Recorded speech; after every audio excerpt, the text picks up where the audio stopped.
Leaders are very unique people. They have a very simple distinction. Their thinking is different. Leaders do not think like followers. All leaders used to be followers, but what made them cross the line was a certain mentality that kicked in. Somewhere, something happened to them that made them think differently, and I normally call that attitudes that influence people. If you want to be an impactful personality, you have to develop certain types of thinking and perceptions that change the way you see yourself and the world. I call this the spirit of leadership. When I read the Bible, I was shocked to find that there are two animals with which the Creator identified himself. The first one is the eagle, and the second animal is the lion. When I identified those two animals as his favorites to identify himself with, I recognized I better study these two animals, because if he is the leader of the universe and I want to be a leader on earth, I better find out the nature of these animals and also the attitude of these animals. I discovered that both of them are the kings of their domain. The eagle is the king of the bird kingdom, and the lion is the king of the animal kingdom. The lion has what I call the spirit of leadership, and this word spirit here is referring to attitude. Everybody say attitude. A leader has an attitude that makes him or her different from followers, and the lion exhibits that attitude.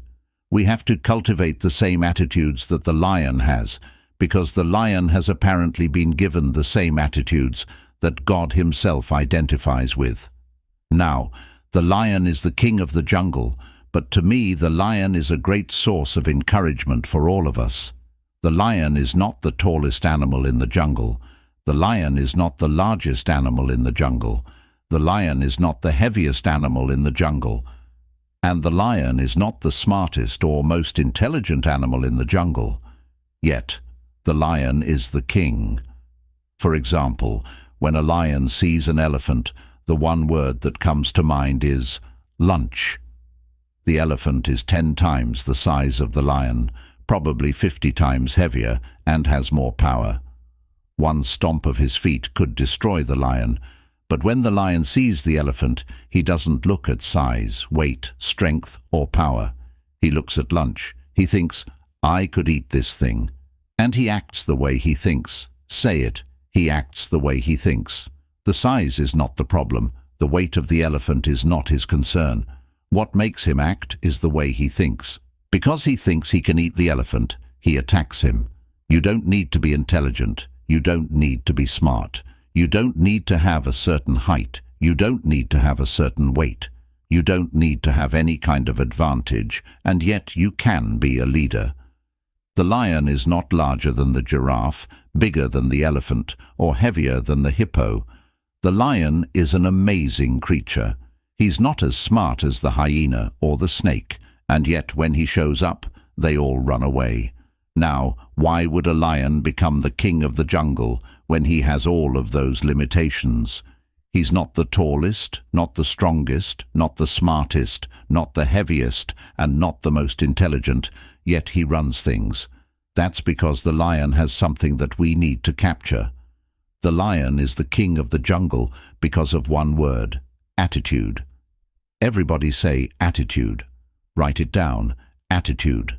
The lion has a different attitude that makes every animal afraid of him. What makes the lion so unique? The attitude is the difference. Attitude is a product of belief.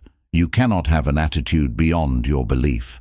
So your attitude comes from your belief system. The lion is the king because of what he believes about himself and what he believes about the elephant and the giraffe. He believes that they are lunch, and he believes he can eat them. His belief system controls the whole situation when they meet. So if you want to live beyond what you're living now, you have to change your belief system. Here's another amazing mystery. The elephant is larger, bigger, stronger, more powerful, heavier, and more intelligent. Yet when the elephant sees the lion, one word comes to mind: lunch. Write it down. Lunch. In other words, the elephant is controlled by the way he thinks.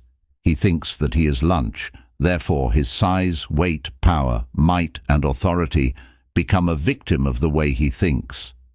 It doesn't matter how big you are, how intelligent you are, or how many degrees you have. It's your mind that keeps you small.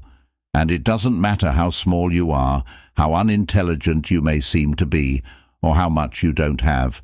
It's your mind that makes you the leader. Attitude and belief are so powerful, they can make an elephant act like a sheep in the presence of a lion. Here's one of my favorite quotes that I put in my books, and I believe it really brings home the point. An army of sheep led by a lion will always defeat an army of lions led by a sheep. Now, we don't want to lead by fear, but it does take respect for you to become a leader. When I use the word fear in the jungle, we're talking about respect. The elephant respects the lion. The hyenas respect the lion. The giraffes respect the lion. What makes these massive animals respect such a small cat? Attitude. Everybody say attitude. Write it down. Attitude.